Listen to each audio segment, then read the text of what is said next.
ಮಂಗಳೂರಿನಲ್ಲಿ ಕೊಲೆಗಳ ಮೇಲೆ ಕೊಲೆಗಳು ನಡೆಯುತ್ತಿವೆ. ಮೊನ್ನೆ ಮಂಗಳೂರಿನಲ್ಲಿ ಮುಸ್ಲಿಂ ಯುವಕನ ಕೊಲೆ ನಂತರ ಕಾಂಗ್ರೆಸ್ನ ಮುಸ್ಲಿಂ ಪದಾಧಿಕಾರಿಗಳು ರಾಜೀನಾಮೆ ನೀಡುತ್ತೇವೆ ಎಂದು ಹೇಳಿದ್ದಾರೆ. ಇದಕ್ಕೆ ಸಿಎಂ ಸಿದ್ದರಾಮಯ್ಯನಿಗೆ ದಿಕ್ಕು ತೋಚದಂತಾಗಿದೆ ಎಂದು ಮಾಜಿ ಸಚಿವ ಕೆಎಸ್ ಈಶ್ವರಪ್ಪ ಕುಟುಕಿದ್ದಾರೆ. ಮಾಧ್ಯಮ ಪ್ರತಿನಿಧಿಗಳ ಜೊತೆ ಮಾತನಾಡಿದ ಅವರು, ಅದಕ್ಕೆ ಕೊಲೆ ಆರೋಪಿಗಳ ವಿರುದ್ಧ ಕಠಿಣ ಕ್ರಮ ಕೈಗೊಳ್ಳಲು ಮುಂದಾಗಿದ್ದಾರೆ. ಕಾಂಗ್ರೆಸ್ನ ಸಚಿವ ಸಂಪುಟ ಗೋಲಿ ಆಡೋ ಮಕ್ಕಳದ್ದಲ್ಲ. ಕಾನೂನು ಸುವ್ಯವಸ್ಥೆ ಕಾಪಾಡುವಲ್ಲಿ ಕಾಂಗ್ರೆಸ್ ಸರ್ಕಾರ ವಿಫಲವಾಗಿದೆ. ಈ ಕುರಿತು ಹೈಕೋರ್ಟ್ ರಾಜ್ಯಕ್ಕೆ ಛೀಮಾರಿ ಹಾಕಿತ್ತು. ಪೊಲೀಸರಿಗೂ ರಕ್ಷಣೆ ಎಂಬುದು ಕಾಂಗ್ರೆಸ್ ಆಡಳಿತದಲ್ಲಿ ಇಲ್ಲ. ಡಿವೈಎಸ್ಪಿ ಕಾರಿನ ಮೇಲೆ ದಾಳಿ ಮಾಡುತ್ತಿದ್ದಾರೆ. ರಾಜ್ಯ ಸರ್ಕಾರಕ್ಕೆ ಜನರೇ ಶೀಘ್ರದಲ್ಲಿ ಉತ್ತರ ಕೊಡಲಿದ್ದಾರೆ ಎಂದು ಎಚ್ಚರಿಕೆ ನೀಡಿದರು. ಕರ್ನಾಟಕ ರಾಜ್ಯ ಸರ್ಕಾರ ಧರ್ಮಕ್ಕೆ ಅನ್ಯಾಯ ಮಾಡ್ತಾ ಇದೆ, ದೇಶಕ್ಕೂ ಅನ್ಯಾಯ ಮಾಡ್ತಾ ಇದೆ, ಸಂವಿಧಾನಕ್ಕೂ ಅನ್ಯಾಯ ಮಾಡ್ತಾ ಇದೆ.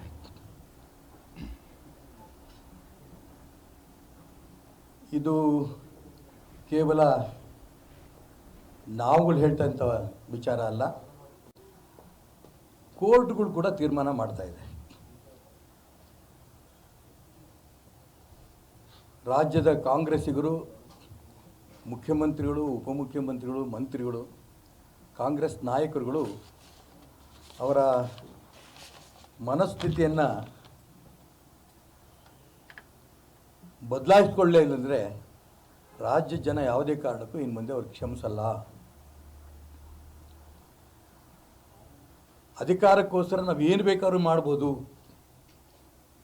ಅನ್ನೋಂಥ ಒಂದು ಧೋರಣೆಯಿಂದ ರಾಜ್ಯದಲ್ಲಿ ಕಾಂಗ್ರೆಸ್ ಸರ್ಕಾರ ಬಂದಿದೆ. ಸಂವಿಧಾನಕ್ಕೆ ಬೆಂಕಿ ಹಚ್ಚಿಬಿಟ್ರು.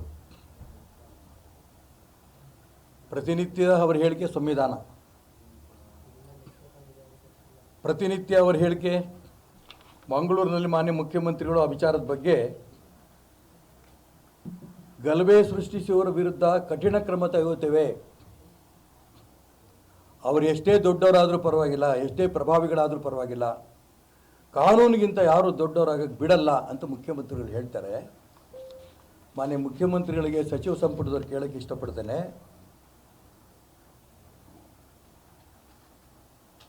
ಹೈಕೋರ್ಟ್ನಿಂದ ಛೀಮಾರಿ ಹಾಕ್ಸ್ಕೊಂಡ್ರಲ್ಲ, ಹುಬ್ಬಳ್ಳಿಯಲ್ಲಿ ನಡೆದಂಥ ಆ ಘಟನೆ ಬಗ್ಗೆ, ಪೊಲೀಸ್ ಠಾಣೆಗೆ ನುಗ್ಗಿ ದಾಂಧಲೆ ಮಾಡಿದಂಥ ಮುಸಲ್ಮಾನರ ಬಗ್ಗೆ, ಜೀಪ್ ಮೇಲೆ ಹಲ್ಲೆ ಮಾಡಿ ಪುಡಿ ಮಾಡಿದಂಥ ಮುಸಲ್ಮಾನರ ಬಗ್ಗೆ, ಪೊಲೀಸ್ ಅಧಿಕಾರಿಗಳ ಮೇಲೇ ಹಲ್ಲೆ ಮಾಡಿದಂಥ ಮುಸಲ್ಮಾನರ ಬಗ್ಗೆ, ಪೊಲೀಸರವರು ಪ್ರಾಣ ಉಳಿಸ್ಕೊಳ್ಳೋಕ್ಕೋಸ್ಕರ ಓಡಿದ್ರು ಈ ಮುಸಲ್ಮಾನರ ಕಾಟಕ್ಕೋಸ್ಕರ. ಇಂಥ ಗೂಂಡಾ ರಾಜ್ಯದ ವಿರುದ್ಧ ಹೈಕೋರ್ಟು ಛೀಮಾರಿ ಹಾಕಿದೆಯಲ್ಲ, ಸಚಿವ ಸಂಪುಟದ ತೀರ್ಮಾನ ನೀವು ಮಾಡಿದ್ರಿ. ಈ ಒಂದು ಗೂಂಡಾಗಳು ಹುಬ್ಬಳ್ಳಿಯಲ್ಲಿ ನಡೆದಂಥ ಪೊಲೀಸ್ ಠಾಣೆ ಮೇಲೆ ನಡೆದಂಥ ಗೂಂಡಾಗಿರಿಗಳ ಬಗ್ಗೆ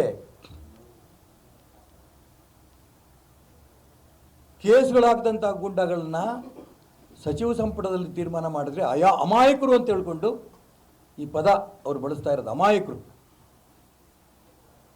ಅವ್ರ ಮೇಲೆ ಹಾಕಿರೋಂಥ ಕೇಸನ್ನು ರದ್ದು ಮಾಡ್ತೀರಿ. ಸಚಿವ ಸಂಪುಟನ ಗೋಲಿ ಆಡೋಂಥ ಮಕ್ಕಳದು ಟೀಮ್ ಅಂದ್ಕೊಂಡಿದ್ದೀರಾ?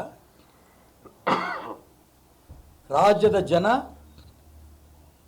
ನಿಮಗೆ ಕನ್ನಡಿಗರು ಕೊಟ್ಟಂಥ ಅಧಿಕಾರ, ಪೊಲೀಸ್ ರಕ್ಷಣೆ ಮಾಡಿ, ಜನರ ರಕ್ಷಣೆ ಮಾಡಿ, ರೈತರ ರಕ್ಷಣೆ ಮಾಡಿ, ವಿದ್ಯಾರ್ಥಿಗಳ ರಕ್ಷಣೆ ಮಾಡಿ, ರಾಷ್ಟ್ರಭಕ್ತಗಳನ್ನು ರಕ್ಷಣೆ ಮಾಡಿ, ಹೆಣ್ಮಕ್ಳ ರಕ್ಷಣೆ ಮಾಡಿ ಅಂತ ಸಂವಿಧಾನ ಮುಖಾಂತರ ಸಚಿವ ಸಂಪುಟ ರಚನೆ ಮಾಡೋಕ್ಕೆ ಅವಕಾಶ ಕೊಟ್ಟರೆ, ನೀವು ಕೇವಲ ಮುಸಲ್ಮಾನರನ್ನ, ಗೂಂಡಾಗಳನ್ನು